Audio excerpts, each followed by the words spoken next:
ఉద్ధవా, నేనే సర్వలోకాలకు అధిపతిని చెప్తున్నాడు కృష్ణుడు. సర్వలోకాలకి నేనే అధిపతిని, నేనే సర్వ సృష్టికి, పోషణకు, ప్రళయానికి కారణభూతుడైన బ్రహ్మదేవుణ్ణి.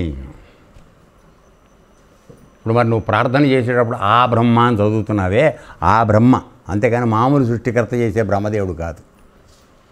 అర్థమైందా? ఇక్కడ సృష్టి చేసేవాడు మామూలుగా బ్రహ్మ, స్థితి చూసేవాడు అంటే పోషణ చూసేవాడు విష్ణువు, ప్రళయం చూసి లయం చేసేవాడు శివుడు.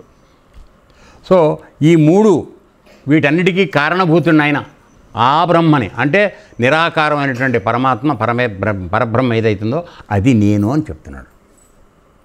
కాబట్టే మనం దేవతలుగా కొలిచేటువంటి బ్రహ్మ, విష్ణు, మహేశ్వరు ముగ్గురు కూడా కళ్ళు మూసుకుని యోగంలో ఈ పరబ్రహ్మాన్ని ప్రార్థిస్తూ ఉంటారు. మరి వాళ్ళే దేవుళ్ళైన వాళ్ళు ఇంకోటి కొలవడం దేనికి అంటే, వాళ్ళ లోపల ఉన్నటువంటి ఆ పరమాత్మ చిన్మయ స్వరూపం ఏదైతే ఉందో దానితో లయం అవ్వడానికి ప్రయత్నం చేస్తారు. మన్ని ఆ పరమాత్మ స్వరూపంగా పుట్టించిన మానవులని ఈ కనీస స్పృహతో పరమాత్మతో లయమై ఉండమని చెప్తున్నాడు. మనం అది తప్ప మిగతా అన్నీ మనం చేస్తాం. అది మనకు కుదరట్లేదు. ఎందుకని? మనం 24 గంటలు ఈ శరీరంతోనే మనని మమేకం అయిపోతున్నాం, తాదాత్మ్యం చెందుతున్నాం. ఈ శరీరంతో అంటుకుంటూ మనం పుట్టిన తర్వాతే కదా పెళ్ళయింది. పుట్టి 25 ఏళ్ళు వచ్చాక, 20 ఏళ్ళు వచ్చాక, ఓకే, అంతకుముందు పెళ్ళాలనే గోల లేదు కదా. సో ఆవిడకు కూడా 15 ఏళ్ళు 18 ఏళ్ళు వచ్చాక ఆవిడకు మొదలైంది. ఇద్దరు కలిసి పెళ్లి చేసుకున్నారు, తర్వాత ఇద్దరు కలిసి పిల్లల్ని పెట్టారు. ఏమండి, ఇవన్నీ జరుగుతూనే ఉన్నాయి. మొట్టమొదటిలో అవేం లేవు, సమయంలో వస్తున్నాయి, సమయంలో వెళ్ళిపోతున్నాయి. సో నీవు కేవలం ఈ శరీరం నువ్వని ఎలా అనుకోగలవు? అసలు ఈ జన్మకి రాకముందు నువ్వు ఎక్కడున్నావు అది తెలుసుకున్నావా? ఎప్పుడన్నా ఆలోచించావా? ఎవరినన్నా ప్రశ్నించావా? లే. 24 గంటలు ఈ శరీరంతోనే అన్నీ ఆలోచించుకోవడం, అన్నీ చేయడం చేస్తాను. ఇది ఒక రోజున పుట్టుకుని తెగిపోతుంది, ఖాయమే కదా. మనం ఏమి తెలుసుకోకుండానే పోతున్నాం. ఇప్పుడు నువ్వు అందుకే కబీర్దాసు ఆయన చెప్తాడు ఏమిటంటే, కహా సే ఆయే హే ఔర్ కహా జాओगे ఏ తో మాలూం కరో రే బడవా. నువ్వు ఎక్కడి నుంచి వచ్చావు, ఎక్కడికి వెడతావు అది తెలుసుకోరా, అది చాలు. ఇంతకన్నా వేదాంతం ఏం లేదు. ఎంతమంది ప్రయత్నం చేస్తున్నారు, చెప్పితే ఎంతమంది పట్టించుకుంటున్నారు. నా ఘోష కొన్ని సంవత్సరాల నుంచి చెప్తున్నాను, ఎవరిలోనూ ఆ స్పృహ రావట్లేదు.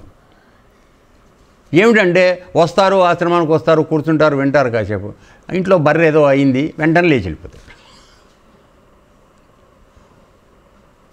ఏదో పిల్లాడు ఏడుస్తున్నాడు, బర్రనే వెళ్ళిపోతారు ఆడవాడు. అంటే వెళ్ళొద్దని నేను అనడం లేదండి. అంటే నేను మనవి చేసేది ఏంటంటే, సహృదయంతో మీకు దండం పెడుతూ చెప్తున్నాను, మీరు పరమాత్మ విషయానికి ఇవ్వాల్సినటువంటి ప్రాముఖ్యతను మీరు ఏమాత్రం ఇవ్వడం లేదు. అది నా గోల. ఈ పొట్ట తిప్పలు, ఈ శరీరంతో వచ్చిన భార్య పిల్లలు, ఆస్తులు, వీటికి ఇచ్చిన ప్రాముఖ్యత 1% కూడా మన భగవంతుడికి ఇవ్వటరా, ఈ అన్యాయం అని చెప్తున్నాను. అంతే, అంతకుమించి ఇంకే లేదు. ఎవరిని విమర్శించడం లేదు. సరే, ఓకే. కాబట్టి ఇక సృష్టి, పోషణ, ప్రళయం చూసాం కదా. బ్రహ్మగారు సృష్టి చేస్తున్నాడు. అది ఎట్లా అవుతోంది? బ్రహ్మగారు తనంతట తానేమో సృష్టి చేయట్లే. తల్లిదండ్రి కలిస్తే దానిలోంచి ఒక పరమాత్మ యొక్క బీజం ఏర్పడితే ఆ బీజానికి ఓ రూపాన్ని, శరీరాన్ని, ఆకారాన్ని తల్లి తీసుకొస్తోంది ప్రకృతి. సో ప్రకృతి, పురుషుడు వీళ్ళకి ఇద్దరు కలిస్తే అక్కడ పరమాత్మ బ్రహ్మగారు సృష్టి చేస్తున్నాడు. పలానా వాణి అంటే మన సృష్టి మామూలుగా జరుగుతోంది. కానీ కనకయ్యే వాళ్ళ అమ్మ నాన్నకు పుట్టాలని రూల్ ఏమిటి? అక్కడ డిసైడ్ అవుతున్నాడు బ్రహ్మగారు. ఎవరిని ఎక్కడ తీసుకొచ్చేయాలో పోస్టింగు ఆడు చూస్తాడు. ఇది ఎట్ట చూస్తారు? నువ్వు కిందటి జన్మల్లో చేసుకున్న వాటిని బట్టి తేలుస్తారు. ఇప్పుడు మీ అమ్మ నాన్న నువ్వు సతాయించున్నావు అనుకుందాం అంతకుముందు జన్మలో, ఇప్పుడు అక్కడ వేస్తారు. లేదు, మీ నాయన నిన్ను సతాయించాడు కిందటి జన్మలో, ఇప్పుడు ఆయన పగ సాధించాలి, కొడుకై కొడితే కానీ ఒక్క దెబ్బకి వీడు సచ్చి ఊరుకోడు ఎవడు కూడా. కొడుకుగా వచ్చాడు వాడే, గర్భశత్రువులే కొడుకుగా వస్తారని ఒక సామెత చెప్తారు. సో అర్థమైందా? అందుకని ఆ జన్మలో వాడు సాధించలేదు, దాన్ని సాధించడానికి ఇప్పుడు నీ కడుపును కొడుకుగా పుడతాడు. ఇవన్నీ ఆయనకి తెలుసు కనుక చూసి ఎంచి వేస్తాడు కనకయ్య గారి కొడుకుని కరెక్ట్గా. ఇక వాడు నీకు చుక్కలు చూపిస్తూ ఉంటాడు. గురువుగారు ఏమో ఆకాశం చూపిస్తానరా, చంద్రుడిని చూపిస్తానంటాడు, కొడుకేమో చుక్కలు చూపిస్తూ ఉంటాడు కదా. ఈ విధంగా నడుస్తూ ఉంటుంది. తర్వాత ఇక పోషణ చెప్పాం కదా, భగవద్గీతలో ఎన్నోసార్లు చెప్పడం జరిగింది. ఈ సమస్త సృష్టికి ఆహారాన్ని సృష్టి చేస్తోంది పరమాత్మ పంచభూతాల సహాయంతో. ఎన్నోసార్లు చెప్పాను, అది మళ్ళీ రిపీట్ చేయను. ఆ విధంగా మనకు ఆహారం దొరుకుతోంది. అయితే మళ్ళీ మనం దుర్మార్గం మానవ జన్మకు వచ్చాక ఉన్న వందల కోట్ల వేల కోట్ల మంది కోసం ఆయన ఆహారం తయారు చేస్తే కొద్దిమంది విపరీత జ్ఞానంతో అతిక తెలివితేటలతో దాన్ని దోచుకుని దాచుకుంటున్నాడు. దానివలన అన్నం లేనివాడు అలాగే ఉండిపోతున్నాడు. వీడు మాత్రం 3 తరాలకు సరిపడా బియ్యం బస్తాలు దాచుకుంటున్నాడు. అది 2000 బస్తాల్లో 5000 అయిన తర్వాత అప్పుడు అమ్ముతాడు. సో అది సంగతి. తర్వాత ఇక ప్రళయం అంటే ఇది ఒక్కటి చెప్పాలి. ప్రళయం అంటే అర్థం ఏంటంటే ఎవడి శరీరాన్ని వాడు వదిలేయటం ప్రళయం. అంతే, గుర్తుపెట్టుకోండి. నువ్వు బతుకున్నంత వరకు బాగున్నావు, ఈ శరీరం వెళ్ళిపోవడమే ఈ శరీరానికి ఈ శరీరం లోపల ఉన్న జీవుడికి అది ప్రళయం. ఎందుకని? వాడు ప్రళయం సమయంలో జరిగేటువంటి రహస్యం ఏమిటి? మామూలుగా మహాప్రళయం వచ్చినప్పుడు సృష్టిలో ఉన్న అన్ని జీవరాశులు కూడా బీజ అవస్థకు వెళ్ళిపోయి పరమాత్మతో చేరిపోతాయి. మళ్ళీ ఆయన యోగ నిద్ర అయిపోయి లేచే వరకు మనం అందరం అక్కడే ఉంటాం, బీజ రూపంలో, కంటికి కనపడని బీజం. అర్థమైందా?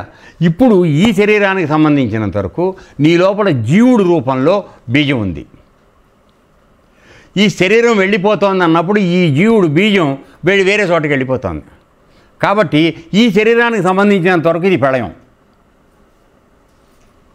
అర్థమవుతుందా? లేదు, తెలీదా? ఏం సత్యనారాయణ గారు, ఈ శరీరానికి ప్రళయం అంటే అర్థం ఏమిటయ్యా? మృత్యువు రావడమే ప్రళయం.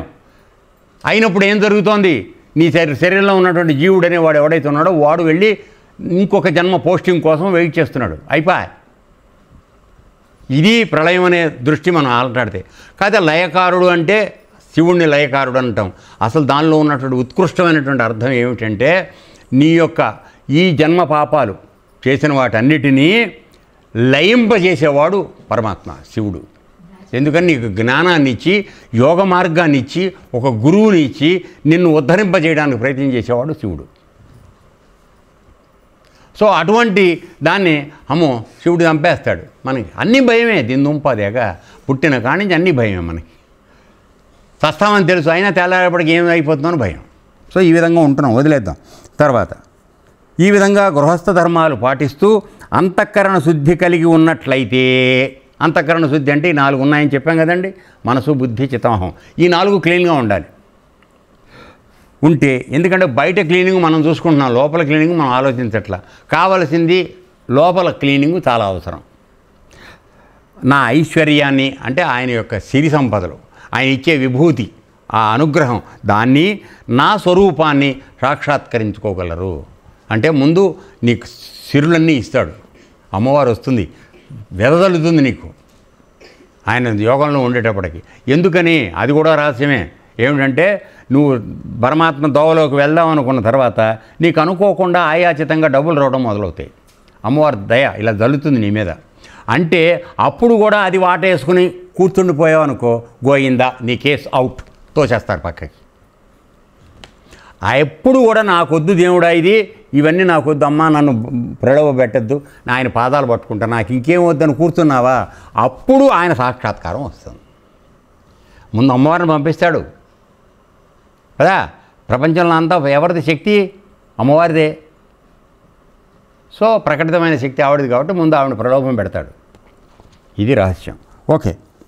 జ్ఞాన విజ్ఞాన సంపన్నులై శీఘ్రంగా నన్ను చేరుకుంటారు. జ్ఞానం అంటే విజ్ఞానం అంటే తేడా చెప్పాను. ఏరా, జ్ఞానం అంటే ఇప్పుడు మా దగ్గర వినడము, పుస్తకాల్లో చదువుకోవటం, టీవీల్లో ప్రవచనాలు వినటం, ఇది జ్ఞానం. విజ్ఞానం అంటే ఇది ఇట్లా ఉంటుంది ఆత్మ వస్తువు అని నీ అనుభవపూర్వకంగా గురువు ద్వారా నేర్చుకున్న యోగంలో నువ్వు తెలుసుకునేది దాని విజ్ఞానం. అర్థమైందా? తర్వాత నేను ఇంతవరకు నీకు ముఖ్యమైన వర్ణాశ్రమ ధర్మాలు చెప్పాను. ఈ వర్ణాశ్రమ ధర్మ పాలనతో అంటే వర్ణాశ్రమ ధర్మాల యొక్క ఆ ధర్మాలు పాటిస్తే నాపై భక్తి శ్రద్ధలు జోడించినట్లయితే ఈ వర్ణాశ్రమ ధర్మాలు పాటిస్తూ నా మీద భక్తి పెంచుకోవాలి. ఇవి రెండూ చేస్తే అతడు అనాయాసంగా మోక్షం కూడా పొందుతాడు. ఓ సాధు స్వభావం గల ఉద్ధవా, నీవడిగిన ప్రశ్నలకు సముచిత సమాధానాలు చెప్పాను. నాకు తమ వర్ణాశ్రమ ధర్మాలు పాటిస్తూ భక్తి కలిగిన ఉత్తముడు నా పరబ్రహ్మ స్వరూపాన్ని దర్శించి పరమపదం నా పద సాన్నిధ్యం చేరగలడు. సో కాబట్టి ఇన్ని రకాలైనటువంటి కావాలి. మొట్టమొదటి వర్ణాశ్రమ ధర్మాలు పాటించటం అనేది ఒక ముఖ్యమైనటువంటి నియమంగా మనకి చెప్పబడుతోంది పరమాత్మ మార్గంలోకి వెళ్ళటానికి. కాబట్టి బ్రహ్మచారిగా ఉన్నవాడు తప్పుడు పనులు చేయకూడదు, గృహస్థుగా ఉన్నవాడు అంతకన్నా తప్పుడు పనులు చేయకూడదు.